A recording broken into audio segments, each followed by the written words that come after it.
பைபிள்ல நிறைய கதைகள் இருக்கு, அதை படிக்காதவங்க படிச்சு பாருங்க. அதுல குறிப்பா உன்னை பத்தி சொல்லணும்னா,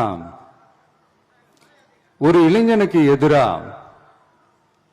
தன்னோட சொந்த சகோதரர்களே பொறாமைப்பட்டு அவனை பாழும் கிணத்தில் தள்ளிவிட்டு அதுக்கப்புறம் அவர் எப்படி மீண்டு வந்து அந்த நாட்டுக்கே அரசனாகி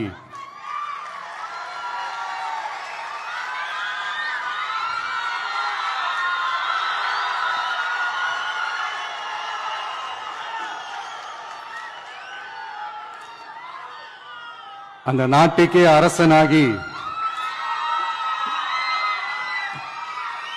தனக்கு துரோகம் செஞ்ச தன்னுடைய சகோதரர்கள் மட்டுமல்ல, அந்த நாட்டையே எப்படி காப்பாத்தினாருன்னு சொல்லி இந்த மாதிரி நிறைய இன்ட்ரெஸ்டிங்கான கதைகள்லாம் பைபிள்ல இருக்கு. படிக்காதவங்க படிச்சு பாருங்க. அந்த குறிப்பிட்ட கதை யாரை பத்தின கதைன்னு நான் சொல்லி தெரிய வேண்டிய அவசியம் இல்லைன்னு நினைக்கிறேன். அது உங்க எல்லாருக்குமே நல்லா தெரியும்.